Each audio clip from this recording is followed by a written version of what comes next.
Good afternoon, everyone. I am Rufus Bill, and you are tuning in to another edition of Talk.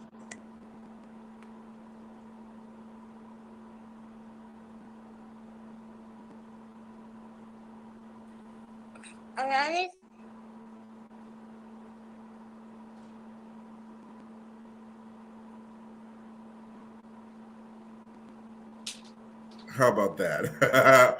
And with that, we like to say, Justin Hearn, hello, and good afternoon to the lovely Joanne Toasted Fuller. How y'all doing today? I'm Doing doing good. well. Good. Doing real good. Doing real So, good. so which of the two of you asked for the snow? It wasn't me. I tell you. I tell you. I absolutely hate the snow. And my thing is, it can be as cold as it needs to be. Just don't snow. Just Because on when Thank it's snow? you. Thank because you. when it Thank snow, you. black ice come and people already can't drive enough, and it just get bad. So Yes. it can get as cold as it need to be. Just do not snow. Now, I'm Joanne, with you in you. favor for it to be cold? I love the warm weather though, so that's just me. But Right. if it has to be cold, it could be cold. I just don't want that rain and that snow. I I don't. know. Look, let it snow on Christmas Eve. Let me wake up to a white Christmas morning. I By ain't even gotta have January that. 1st, it can be And gone then and you I'm done. straight. I'm I ain't even straight. gotta have No. that. No Mm-mm. snow. When I was out earlier today driving, and because of I think I don't have any front wheel drive, so the Hmm. back of the car always moves in case if I go too fast or if I Hmm. turn fast. So Hmm. because it was wet, I'm trying to be cautious of my driving, and everybody was blowing at me and telling me to go and giving me the finger. I Ooh. said, You this know what? was, Go on. Pass me I by. know. I said, y'all doing way too much at 10:30 in the morning Mm. on a Sunday. Oh, Yes, definitely. yes, yes. But it is quite crisp. When I was out last night, I was thinking, man, Justin, the cold is here. It's here. Yes, it is. Definitely. And I'm It's like, here. I I think was that look. this season has just sprung upon us. Like daylight savings time. I've actually been getting some good sleep, I'll say. But at work, man, I've been like, dog, it's only 3 o'clock. like you can tell that's it's definitely a trade off. But the weather, like it didn't Yeah. waste any time. Like it's boom, it's cold. It's here. It's It here. was. We had the summer, and then we went into. We had the. I don't know if we had the Indian summer, but it stayed warm a little while. Yes. Hmm. That one week that it had 3 days of it being chilly, and then it's this. It's this. Yep. Yeah. But, So but where do we live, y'all? you're right. Yeah. It's Michigan. Michigan. It can change in one day. Look, we can have all four seasons in one day. We definitely can. We Yes, definitely yes. can. Joanne, did you attend service yesterday? I did not. You I didn't? have been Okay. under the weather all week. Oh wow. Mm-mm. Yeah, I went last Monday. You know, it was a beautiful day last week. It was. Last week was gorgeous. Yes. Last So Sunday I was went last riding Sunday and my Monday. bike on Monday, and I rode along the water like I do Lake Shore. Okay. And the wind hit me. I caught a chill, and it went through me, and I knew it then. I said, "Oh Uh-uh. no!" It Mm. that Instantly. chill hit me. So I've been down really all Mm. week. No. So yeah, That's it's but unfortunate. I'm doing better. Well, that's But good. yeah, it's been one of those weeks for me. Yeah. Well, did you have Mm. to do the castor oil?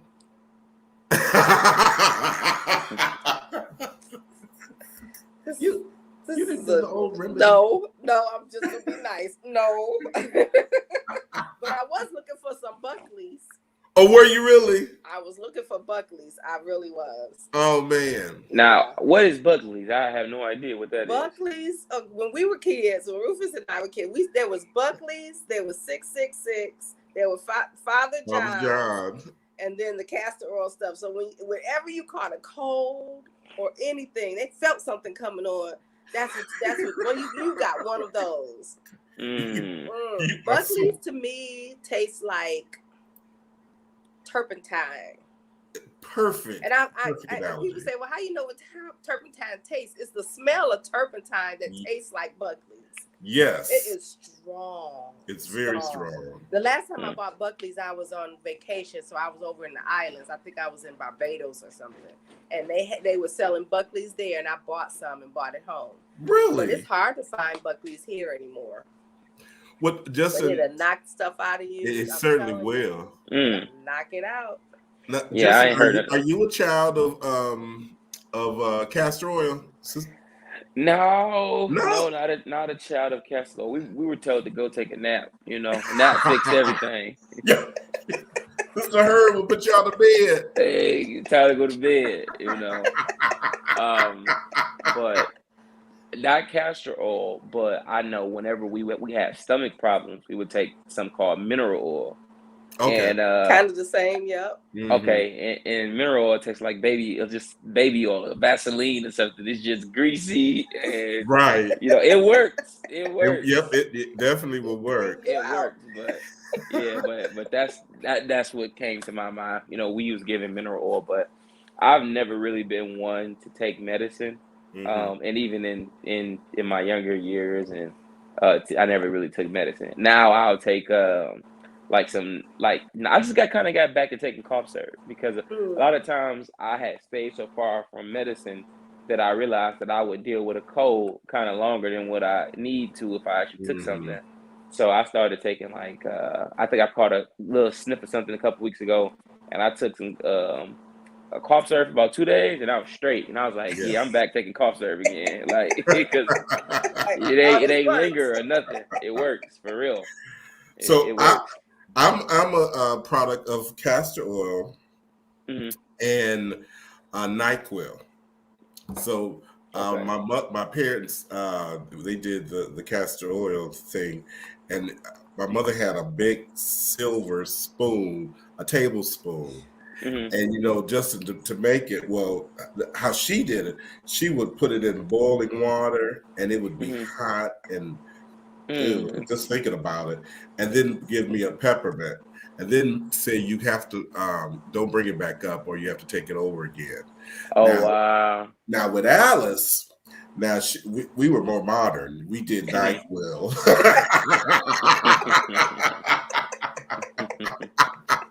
I was like, oh yes, I can do this NyQuil thing, but that castor oil was way too much. See, I couldn't do the castor oil, so my mom would get frustrated with me because before it would get to she would put it in a spoon. Sometimes she would mix honey with it.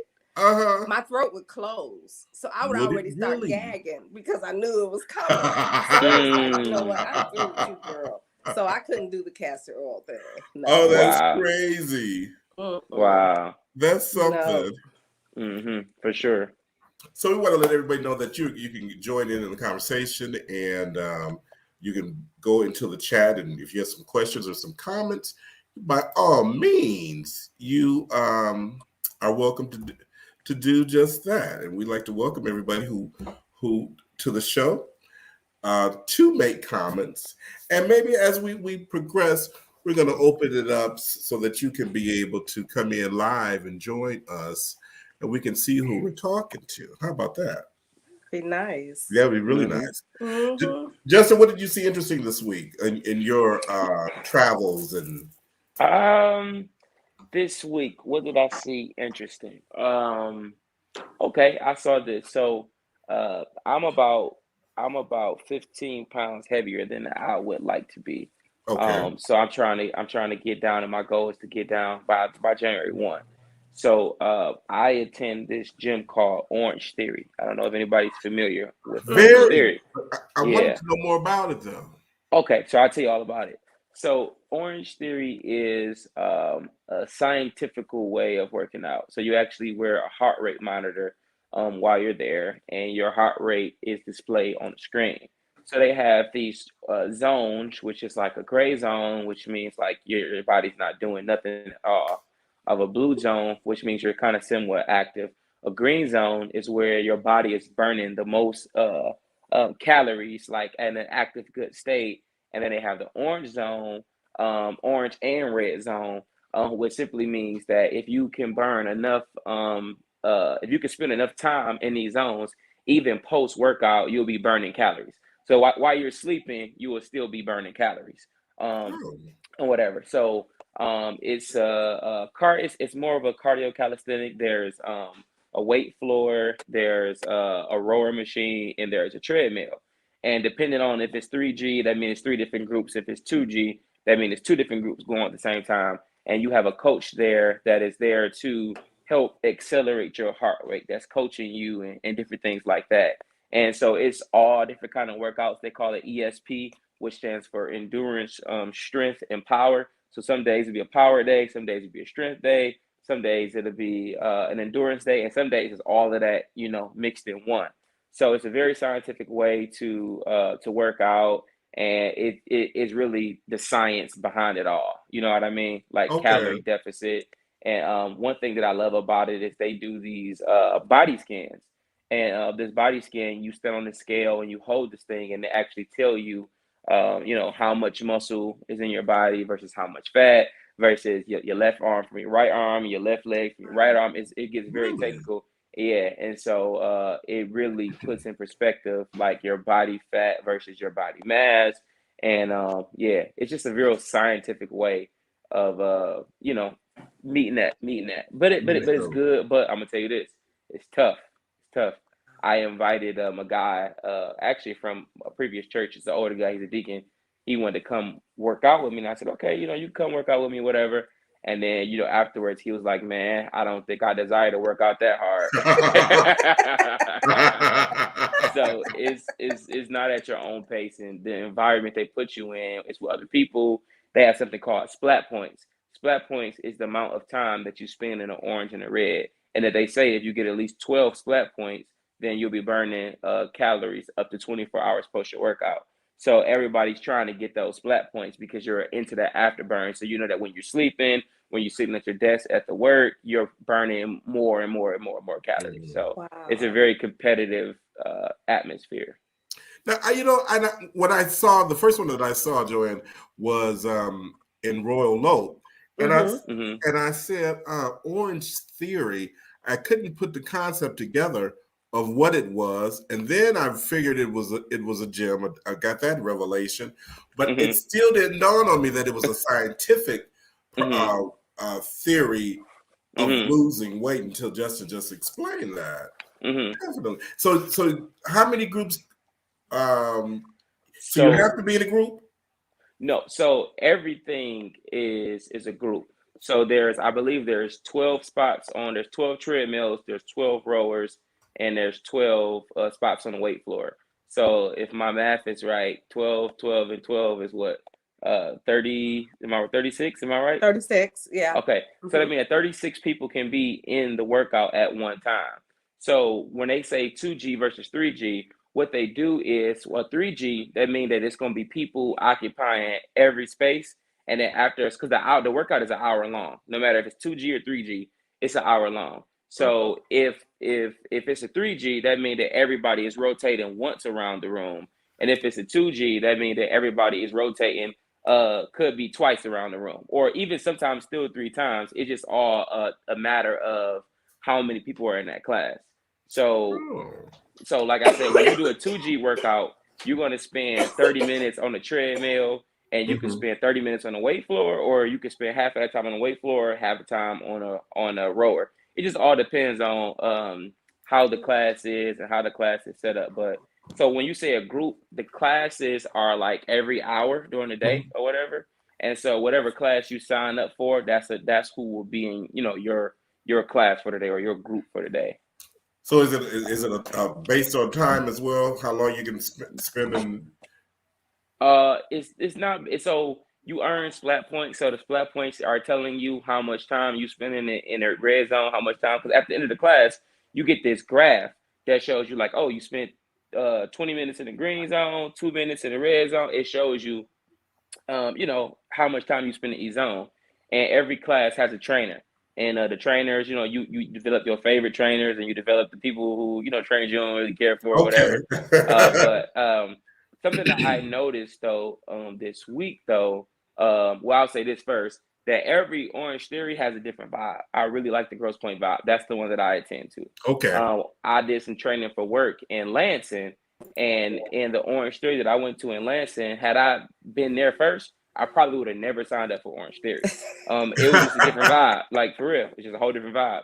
But what I noticed though, that I don't know if it's because of the area that I'm in or whatever, but I noticed it's like a lot of middle age, specifically white women that's in the classes. And I was like, it just kind of, all this week in every class, I was like, man, it's like, these older women they here to get it in. You know what I mean? Like they're present. And so, I go early in the morning between 7 and 8 o'clock. So I noticed that in pretty much every class, it was a lot of older women in there getting it in. Mm-hmm. So I thought to myself, this movement of being health conscious is hitting on all levels. It's not just the younger people, but it's hitting everybody. And I think everybody is taking notice that, hey, we got to eat better. We got to move. Yes. And I think that we're headed in the right direction as a society, as far as everybody's getting moving and stuff like that. I think for so long, we had become accustomed to not, or mentally, I should say, mm-hmm. at a certain point, we just stopped doing anything. But because mm-hmm. of the time and the modernization and how society has moved, that people are working longer. Mm-hmm. I was reading a study where there is a sector of women who are waiting to start their families in their 40s. Mm. And wow. And I'm surely that's based upon fitness. Mm-hmm. People getting doing vegan or watching their meat intake, or heavily mm-hmm. into green vegetables and things of that nature. Yes. Mm-hmm. So people are more conscious, like you say, about working out and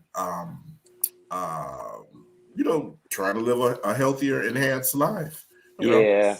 So do you see? I know I am. I know I'm really trying to watch my food intake, my mm-hmm. exercising, and the studies that I've done too is that the older you get, the more we need to work out. Yeah. And especially the older you get, the more weight work you should do. And it doesn't mean like weight work like you try to be a bodybuilder, mm-hmm. but because your muscle mass just starts to go away. Yeah. You need to do the weight work. You need to mm-hmm. make sure that you're doing something to keep the muscle strong. Because mm-hmm. I know, like now, I haven't been back to the gym yet, but I do my stairs to keep my legs strong. Okay. Home. So when I don't ride the bike, when I'm not, now that it's getting cold like this, and mm-hmm. I'm going to be doing the stairs. So I'm up to now 20 minutes of just doing my stairs nonstop, mm-hmm. to keep my legs strong. So I do have some weights. I have bands and stuff too, but we do mm-hmm. need that weight work to work our muscles to keep them strong.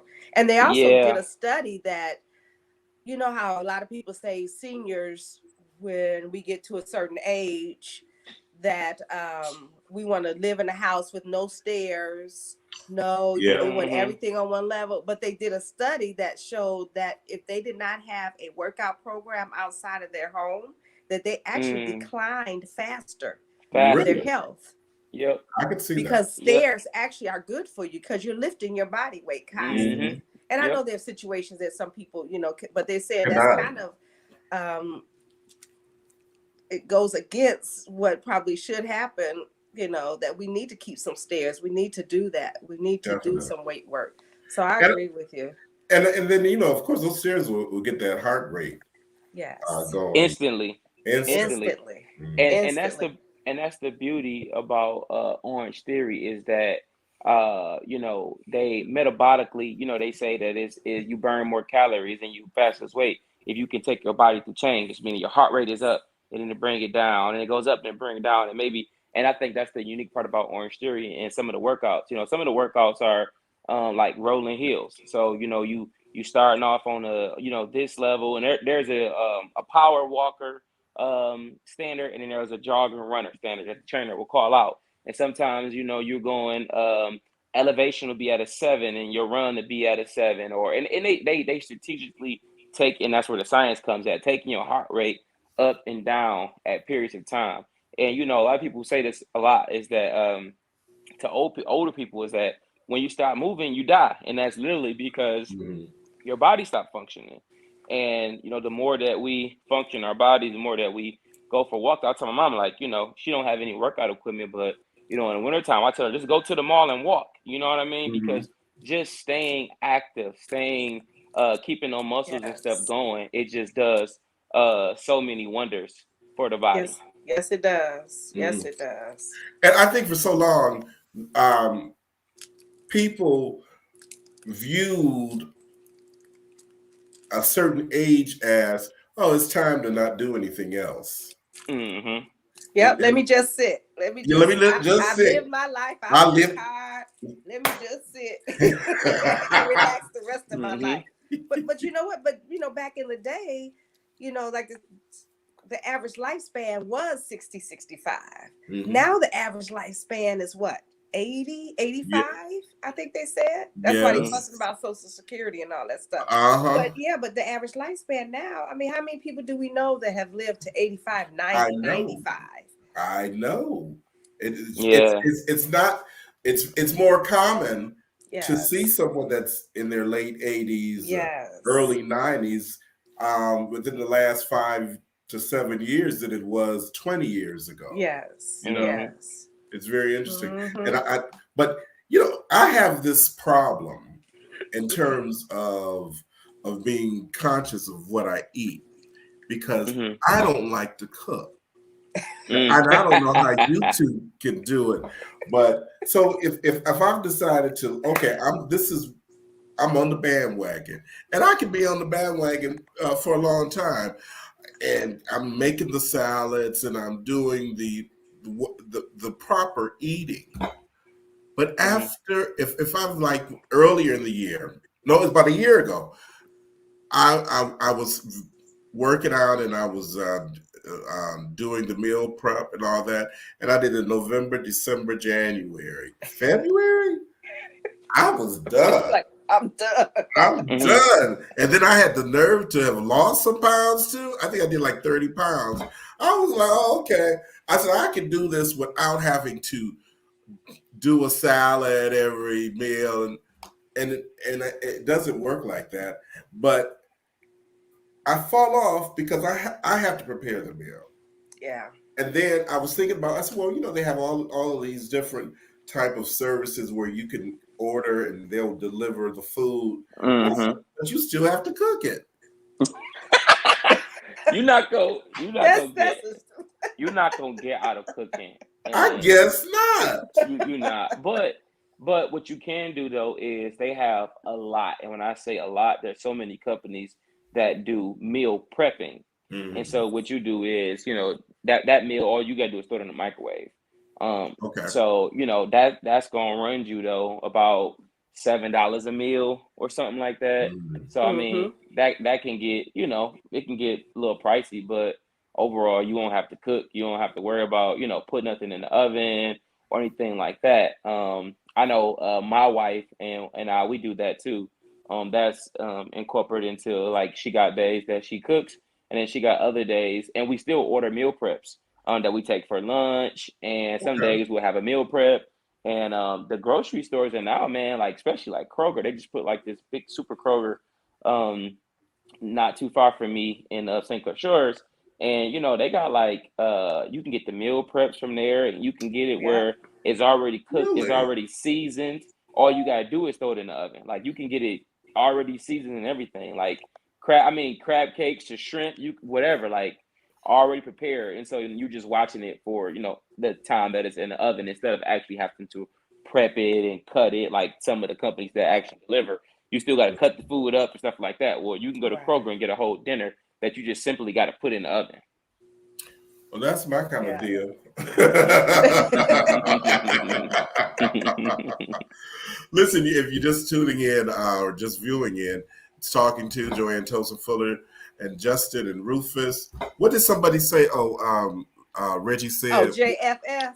JFF. No, RFF. RJJ. RJJ. Just making up initials. I'm just making up stuff. RJJ. But the RJJ show. Right. Well, we're on every Sunday from 4 to a little after sometimes, but for at least an hour, and just with great conversation and great content. If you have any comments to add to so far in the conversation, you can go right into the chat room and put in your questions or your comments, and because we definitely welcome you to be part and like and share and like, so we can build that audience and whatever it is that we can do in the process of building a strong social media network. So Joanne, yes, sir. You've been following some things this week on some legal things. I've been following the 2 trials. Okay. The one with the Ahmaud. This was the one in Georgia. Bringing it up. The Ahmaud trial. Aubrey, the one he was jogging in the neighborhood, and the white guys just shot him down. Yeah. So that trial is going on, and I'm telling you, it's sad because we've seen the hatred coming out lately these past few years, but it has really, these people are like, yeah, I did it, and the one guy was saying that he chased him, I guess, in the truck, and that he was running, Ahmaud was running, and he went into a ditch, and he said, I didn't hit him with the truck, but I would have hit him, but I wouldn't have got a chance to shoot him. Oh, he said that? And you're on trial. But this is, and then one of the guy's father said, well, if I was there, I would have shot him too. But why though? Why are they saying that? Like, I didn't know that trial was going on now. Yeah, that trial's going on. What's the reason behind that? Why do they feel strongly? First of all, they said that he was jogging in the wrong neighborhood. Then they said that they were under oath. They said that. Yeah, they're saying that he was jogging. He was jogging down the residential street outside Brunswick. The defendants say they suspected him in neighborhood break-ins and was trying to make a citizen's arrest. Really? Yeah. But that was his neighborhood he was jogging in. Wow.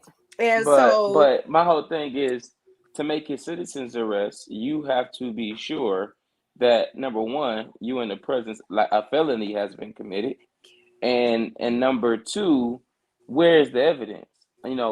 Breaking in while entering or going into some or whatever, like, you don't know if this person owned this house, if they got a key, like. So it's just they really showing that they try to take the law into their own hands. And yes. I hope that the justice system punishes them accordingly. I do too. Now, what city is this, Joanne? That was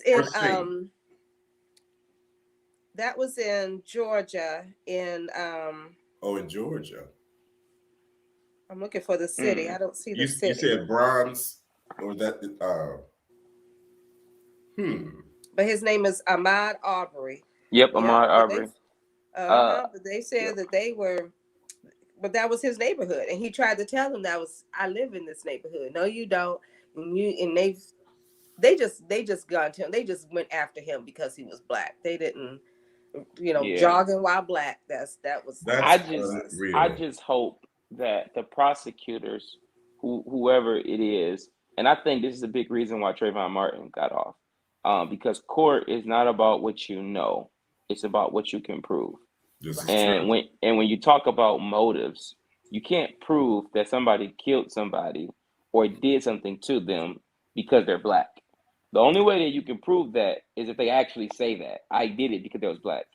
But what you can prove is that your actions, you took the law into your own hand, you acted negligently, that led to the death of somebody. And so I feel like even if Trayvon Martin case, if he was charged with gross negligence, if he was charged with felonious assault that led to death or something like that, then he would have got charged. But to charge somebody with first degree murder and saying they did it because the person was black, you can't prove that. Right. But they're kind of saying it themselves, though. They really are. Right. Really so are. I mean, that's different though. So if they said it themselves, then that's good. You know what I'm saying? Yeah. But it's just like you can't build a case. This black man didn't belong in this neighborhood. This black man, he was black, and so we've had some robberies, and so because he was black and he was jogging, he must have been one of them. Right. Exactly. You're right. But yeah, but still, there's no law that says like, oh, because prejudice is wrong, but it's not a civil rights case; it's a murder case. You know what I mean? Right. So they got to be charged, accordingly where it'll stick. Right. What is the or do you know what the climate or the environment is in the courtroom? It from what I saw this week, it seems like there's a mixture because you have the do I want to say murderers or alleged murderers, families, and then you have, of course, the other side, the people who are for, and so it's in fact they've banned some things in the courthouse now. Some people, the courtroom, because I guess it has gotten just kind of out of hand. It has gotten out of hand. So I would think sad. So. It really is sad. It's so sensitive. That the black, white, or we'll say black. What do they say? Brown now. But the dynamic between white and people of color, and I think a lot of it has been I don't know. Is a call has been brought about because of the last president of this country, and being so vocal in his beliefs and his thoughts and his tweets and his comments about certain race of people, that it almost validates or gives permission to people to do anything. Yes. As we will see with this man jogging in his own neighborhood, and then they make that comment about they wish they had have what was that? If they would have hit him with their truck, but because they didn't get him with the truck, then we wouldn't have had a chance to shoot him. Now, what kind of comment is that? What kind of comment is that? Yeah. And it just goes to show that we talk about America. But yet and still, America has its flaws.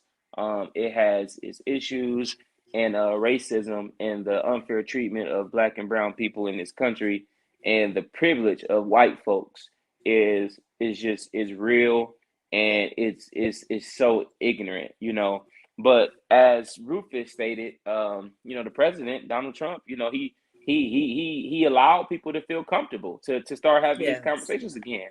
And so he opened that door. He opened the door. And I'd rather hear and know how people feel than to be surprised by it. So, speak on. Y'all keep telling us how y'all feel about it. So I know how to deal with you. That's true. That's true. Yeah, because then it's just underhanded. You know what I mean? It's just underhanded. It's undermined. So if you want to, that's what you think, that's what you believe. They shot it from the mountaintop, so I can know who to stay away from. Mm-hmm. Yep, that is so. That's true. how I look at it. Yep. And then we have this other case in Wisconsin, Kenosha, Wisconsin. Mm-hmm. The Kyle Rittenhouse. Mm-hmm. Yep, Rittenhouse. Who 17 years old, but he's was armed with a rifle. I forget the rifle. Mm-hmm. And oh my goodness, it's sad. And I just wanted the people that he killed. He shot he killed two people, Arthur Huber, who was 26, and Joseph Rosenbaum, who was 36. And then he injured a guy named Gage Groscrews, who was 27. Mm-hmm. And he said that, he came from another state because they were having this march in Wisconsin. But he said that he was afraid of his life. He was defending his life. Mm-hmm. So he goes and shoots this person because he said you come from another state. How are you defending your life and you are so afraid? And then this week, he was crying. It was crocodile tears because first of all I didn't see a tear. Right. He was acting on that. If I'm not mistaken, I saw a clip of that. This comedian by the name of Mike Larry, gospel comedian, he posted something about that. But if I'm not mistaken, what I've heard from this is that he was armed with a rifle at a protest, and the people who he killed supposedly, one of the guys supposedly ran up to him with a gun and pointed a gun at him and everything like that. And once they showed the videos this week, the one guy, the black guy, he actually just shot. It was like he wasn't approaching him, but he was in the march, and he literally just shot him. And then what happened with the other two guys? And the other two guys were actually white. They're chasing him down the street because they're trying to stop him. So he falls to the ground. The one guy who they said was also a EMT, he's trying to get the gun. He shoots him while he's on the ground. See, but that's another strange. Guy comes. I mean, they showed this video. This is the video that they aired? Because of the trial. It's still very strange, though, because when you say they tried to stop him, well, if he's carrying a rifle, and I'm not defending him, if he's carrying a rifle at a protest, no matter where he is, that's his constitutional right. He can carry a rifle out in the street. So when you say somebody trying to stop him, how they don't have the power to stop him? And what happened was when he shot the one guy, he started running. And so the guys, they were running after him, trying to stop him because they didn't know if he was going to. Their thing, I guess, they thought they didn't know if he was going to shoot someone else. So they're running after him, trying to stop him. The first guy he shot that he killed, the black guy, he wasn't running after him. He wasn't coming up to him. Okay. And then he fell as he was running. After he shot the one guy, he's running now, and then he falls. So they're trying to get, one guy's trying to get the gun. He turns over and shoots him. The other guy, and then another guy comes and he's trying. I guess look like they were trying to get the gun away from him or whatever. But he shoots him. He just wounds him. He doesn't kill him. And so what's sad too is that, and to me, the judge. So the prosecutor was like, okay, these victims. The judge has made it now where they can't even call the people that died or got shot victims. The judge told them, don't call them victims. He told them to call them, they were rioters and looters. What? So now the attorney can't even call. So the attorney said, he was questioning him and he said, well, the alleged victims, the judge went off on him again. No. They were rioters and they were looters. They are not victims, and you're pushing it. He was ready to file contempt. Really? Yes. So now you can't. And so that was all over the news this week because now all of a sudden, anybody, like they said, anybody that has been killed, whether they're in the right or the wrong, you're a victim of something. Of something. So, but now the judge has ruled that now they can't even call the people who died and the one that got shot victims. So, now, it's been crazy. So now, by not being an attorney, what this judge has done has put a stipulation on how the victims can be labeled, which almost seems as if he's giving a defense to the person who was doing all the shooting. Especially for his legal team. Yeah. Yes. Because so they're saying that if he's found guilty, then with these militia groups or whatever, he's going to be a martyr.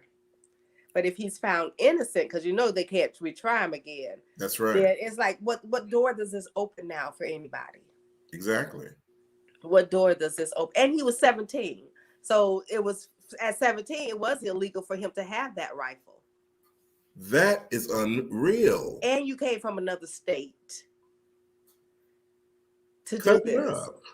Now, what state did the incident occur? Wisconsin, Kenosha, Wisconsin. Okay, mm-hmm. That's a Republican state, if I'm not mistaken. That's the state where they were trying to take Governor Whitmer. Remember, that's exactly that's what they were Wisconsin to put her on trial. Yes, that is. Mm-hmm. Now, is this man a part of that group, or that you know see? Of? Now that I don't know. I don't know that, but yeah. But I mean, at 17, and it was rumored that his mother drove him there. But then then somebody said no, she did not drive him there, because I guess they're looking at who he was with, because he's underage. He's 17. He's underage. So how did he get the weapons? How did he get all of this? But yeah, these two cases were really like, oh my goodness, in the news this week. And it's sad. It's like, where are we going? Lord Jesus, help us. Right. It's a whole different day. It is a different mindset. You think at 17, who are the people that he's associating with that has filled his head with these type of philosophies? Yes. Because 17, you're usually just trying to get a girlfriend, learn driving, a significant something. Hopefully thinking about graduating from high school. It might be your senior year, Exactly. So but to go and cross state lines, have access to weapons, and then use them. That's different. It's a whole mess. It's a whole mess. And like even like the judge said, and it's sad, but it's the truth. Once the police have declared that you are in a unlawful assembly of people, at that point you are a rioter, and so it's true. Oh. You see what I'm saying? Okay. And so it's like, so many times, especially as Black people, it's like we purposely break law. And has nothing to do with the case. I'm just giving an example that sometimes as Black people, what we do is we put ourselves in compromised positions, and then we want to holler we're a victim. This week at work, it was a young lady. We have plate readers, right? So it doesn't matter if you're driving north of me or south of me, the plate reader can catch a plate. You know what I mean? And the young lady, her place was bad and everything like that. So I go to stop this young lady, whatever. Before I can even get up to the car and introduce myself, she's opening the door and screaming, "You just effing with me." And it's like, really? Okay, something that's not that serious. You know what I mean? It's Saturday morning. I'm taking it easy. Now you done took me from here to here. You know what I'm saying? Because why are you talking to me like I'm a human being too, And so, she, you just did it. I mean, just going off. I mean, just let me have it. And so I explained to her why I stopped or whatever. Well, no, you just effing with me. And I said, no, well, this is why I stopped you, because your place expired. So I get through. I said, let me get your driver's license, registration, all this.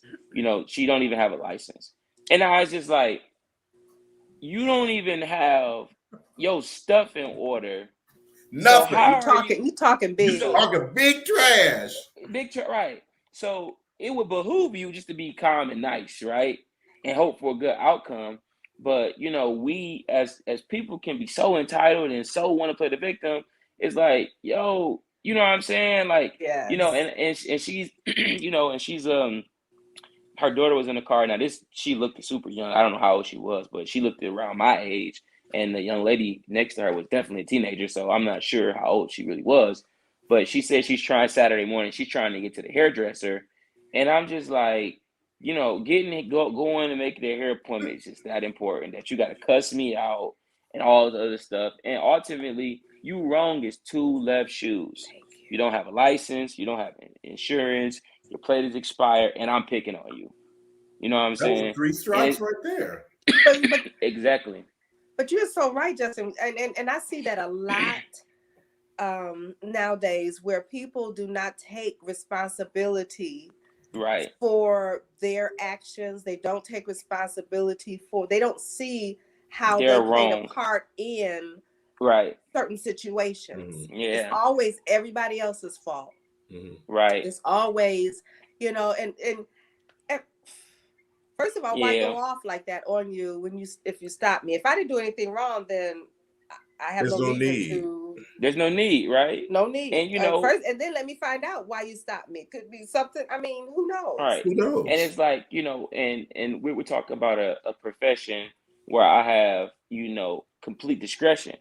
The city of Detroit doesn't make me write anybody tickets. You know what I mean? Right. That's if I want to. If I think it's because some people, you can just have a conversation and say, hey, it's the reason why I stopped you. They say, oh man, You're like, okay, cool. All right. Well, if us having a conversation like two adults, if I feel like you understood, then there's no purpose in me giving you a ticket, because a ticket is a fine that hopes to make you rethink and say, hey, I need to fix this, or hey, I need to get this together, whatever. Okay. But if we can have a conversation like two adults, then there's no point of me ticketing you. But when you open up the door before I even can get up to the car, and then she had the nerve to ask me, oh, how long this gonna take? You can just give me my ticket. You said, well, according to your hair, we're going to move it as fast as we can. As fast as we can. But what I mean, but couldn't you have, look, and I'm thinking of the whole, I could have said the hair would have been last, because guess what? Your license is expired. You don't have your license, your driver's license, and probably no proof of insurance. None of that. No registration. So guess what? We about to call the tow truck. Tow truck, Guess what? So and she could have went to jail. In my car, and these kids in the back seat. I think you need to call somebody to come pick them up. Because it could have gone that way. It could have gone that way. When you have an attitude like that. Mm-hmm. It does, but I feel like every now and then, I just digress and say, I don't want to fight fire with fire. Right. I thought to myself, she already have a bad look. And me doing all of that, and what that's just is furthering the agenda that she thinks in her head. Right. The fact that I called and told her, like, you wrong, like, you haven't talked to me like that. Did I? Hopefully later on, it may not be in that moment, but that comes back and say, you know what, he could have took me to jail. You know what, he could have impounded my car. You know what I'm saying? But he didn't. Hopefully, probably not. Let's be honest, probably not. But hopefully so. But I said all that to say, as it relates to the judge, now I don't think that it is right to call them to not let them be called victims. But I said all that to say is that when you're somewhere that you're not supposed to be, when the police have given you an order that this is not an unlawfully assembly, and you choose to partake in that stuff, you open yourself up for room and for things to happen. You know what I mean? And that's just the nature of life. So in the city of Detroit, Black Lives Matter, they tried it here, it did not work. By all means, we will support peaceful protests. You know what I mean? But in your protests, you can't do stuff that breaks the law or that infringes on somebody else's rights. So if we ask you to get out the street, trying to block the street, people got to get to work, people got to get to school. So you can't take over a street. That's now you're infringing somebody else's rights. Or people deserve to sleep peacefully at night, and y'all out at the wee hours in the morning. All of that stuff becomes a violation of law. So you can't try to find the right way to do the wrong thing. You know what I mean? Yeah. We just gotta do the right thing. That, but what they found out too with a lot of these, because they found out that a lot, just like he came from another state, a lot of these people were not even from Wisconsin. They even here. I don't know. Chicago, where my folks live in Chicago, and my brother called me here. My brother lives right outside of Chicago. And not too long after that, and he called me, y'all, you good in Detroit? You good? I'm like, yeah, we good. Because they had shut down Chicago.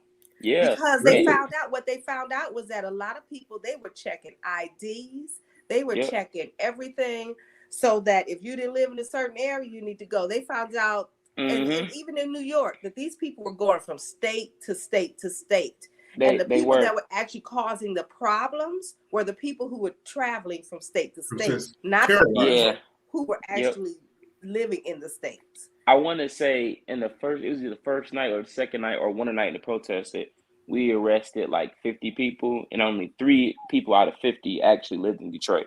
See, it was like 5 from surrounding states, and then the rest were from Southfield or Livonia or some other northern part of Michigan or western part of Michigan that I've never heard of, but it was not Detroiters. And credited to Detroiters when that stuff was going on here, they actually protest the right way. But what they would do was they'll schedule a protest, say, hey, we're going to protest at 1301 police headquarters, and we're going to protest from 4 to 8. We would give them their space. We will allow them to do what they do. But as soon as 8 o'clock, they would leave, and then the agitators would come in. Yes. And they would, so basically they'll join in and they'll take it over. When in actuality, it wasn't the people of Detroit. It wasn't the people who scheduled the protest and programmed it with police. Right. And a lot of these people, we even gave them protection and allowed them to march around the city, and we followed along in front and behind them to make sure that their voices were heard. And then, like I said, and when they left, you got the rioters, the outsiders that come in and try to, do stuff and excite riots and different things like that. So the question becomes for me, so we have a group of terrorists touring states. So how are they being financed? Man, has there been any conversation about this? So this is what I've come up with, and from my research, stuff like this. You have these anti-whatever. They could be anti-police. They could be anti-this. They're basically people that believe in some form of socialism. And when I say socialism, even Black Lives Matters, they don't believe in police. They don't believe in law. They don't believe in order. They think that we should be able to govern ourselves.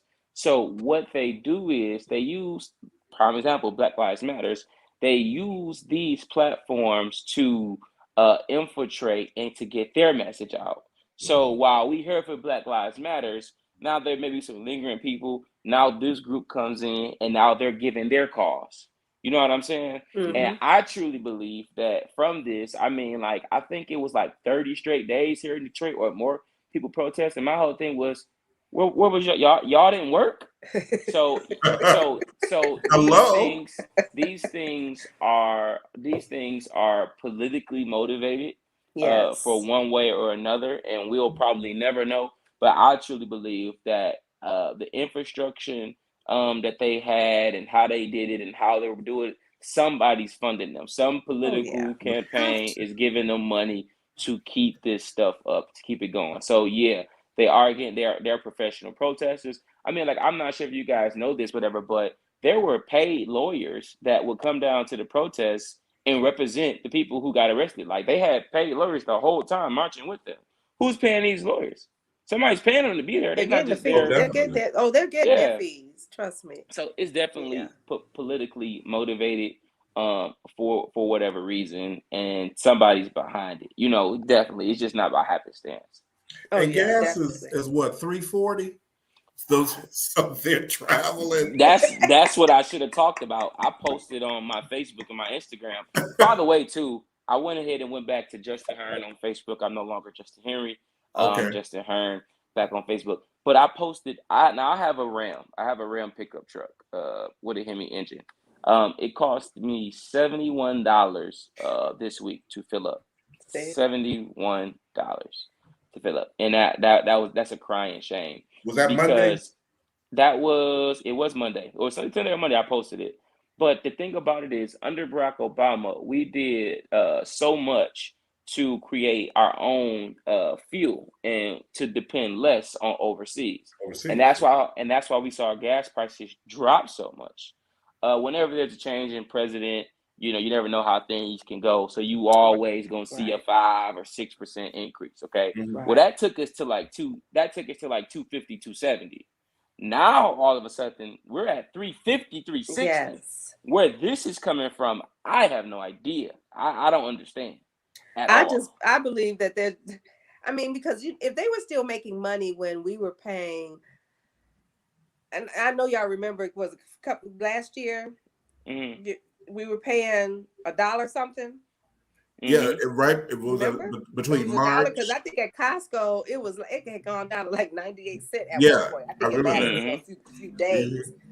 But if they were still making money then, just think. And I think it's sad to say, but they're just stiffing everybody. There's no reason for the fuel to be so high. Yeah. There's no and another reason though, I'll say this though. This is another thing that we gotta think about is that what we're seeing now, and it's a good topic too, is we're seeing inflation, and we're seeing and even in the food, like cereal, $3 to $5. Chicken wings, $15 for a pack of 10 chicken. It's like the food is going up, and that's because they gave out all that stimulus. Yes, it so is. now people had money. Even I like to spoil my wife. I'll go as far as says that. And I like buying my wife the finer things in life, or what I view the finer. My wife has never asked for anything expensive. Never have she ever asked expensive. But is that when I see my woman, I want her to stand out. I want her to look good. So, I buy her name, I buy her brands, And so me and my wife, I took my wife to, I don't even know what it was for, but I took her to the Gucci store to get her some new, new purse and a belt and some other stuff, whatever. All right, and the line, the line was out the door, and we literally had to wait 20 to 30 minutes outside of Somerset before we could even get in the store to shop. And I'm not saying, and I'm not by any means trying to be judgmental or anything like that, but I know that I would guess now some of the people that I saw in line was in line because they had some stimulus check money, or so like it was ridiculous. I had never seen nothing like this. And so when we think about, okay, these consumers know that people got money. So since people got money and COVID took a back heat, well, we're gonna go ahead. Bread, water, everything is up. Everything. And that's because of that stimulus money.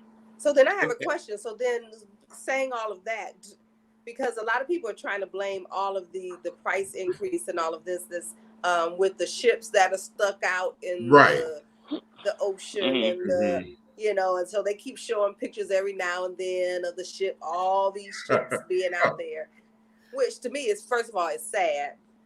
But do you think that really is, or do you think that's a ploy, because I can't believe that, now this is just my opinion, I could be totally off base, that the United States depends so much on these other countries that these ships, that if we did not get these deliveries, that we would go down. Mm-hmm. I think we could just be like, if they decided we're not doing it. Yeah, I think it's strategic. I don't come from the train of thought of being what you call them, people who a conspiracy theorists, whatever. But big government is a real thing. I think the Antichrist is a real thing, and I think one world order is a real thing. So I think that the government, even with COVID and everything like that, I think COVID is real. I know people who have died, not from COVID, because I don't think nobody dies from COVID. I think they die from other health conditions in some cases. And COVID is a part of that. I think the ploy is always to get people to trust more in the government, right? Mm-hmm. So I think whenever that's the thing, whenever that's the ploy, you set up these tests to see how the economy, to create certain things and stuff like that. And when you got 2% of the world that's making all the money, that's rich, and everybody else is down, I believe them people will make decisions that benefit themselves, and it's not for the good for all people. So I think that when you talk about an economy, when you think about what an economy is, it's nothing but a puzzle. You know what I mean? And when you take a piece from the puzzle, something becomes missing. And when something's missing, it causes certain reactions.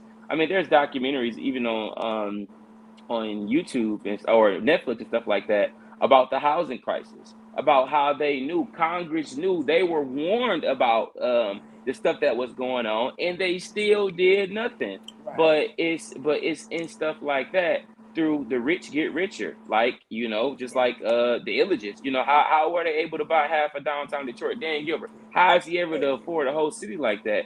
Well, people let the property value go down for so low, and let it go low, he was able to buy it. That stuff is not just by happenstance. That stuff is done purposely. You know what I mean? And that is so right. That is so true. And they say supply and demand. But if I'm supplying and I want things to happen, or I'm working with, and so I take the supply away, right? The demand becomes greater, right? It's greater. You mean to tell me for me to bring it back to you, then I can charge you whatever, because now the demand is so great. Now everybody's searching for it. Everybody wants it. I can charge you double what I used to charge you. Yeah. Well, just look at this. That when the government said that we're going to allow single mothers so much money on their bridge cards, or whoever, I shouldn't just say single mothers, whoever gets the bridge card, and we're going to give them all of this, an extra $300 per child, and an exuberant amount of money, cash for food, then the yin to that yang would be, well, we need to raise the food prices because they have all this disposable income that they've never had before, and we need to get that back, and then get them placed back where they should be. It's that vicious cycle. Because there's no way possible that we have had that there have been people not being able to live, just to live, and pay their rent and pay their utilities and have food in their house. There's no reason why that could not have been going on. Now we were introduced. We've seen what the government has and how they were able to step up and say, "Look, we're going to give you $900 every 2 weeks." Well, and just freely giving it, and just freely giving it for over a year, and that was the come up for a lot of people. Yes.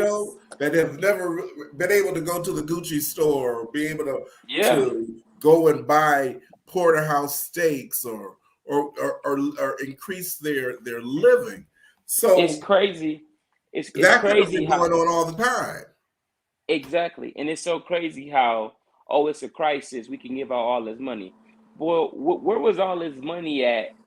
See, that's the play, to keep people poor instead of giving people the tools necessary to become something. Let me just give you this money, because as long as I give you something and take it away, you always be dependent on it instead of teaching people. Now y'all just gave out all these people, approved all this money. Why all this money not in our communities helping people pick up skill trades? Why all this money is not, you know what I'm saying? And then we in the most powerful country, I believe, in the world. So you mean to tell me a ship? You mean to tell me they can't send a plane? If they can fuel a plane in the air without coming down, they can send a plane to go pick up some paper towel and toilet tissue to get it here, okay?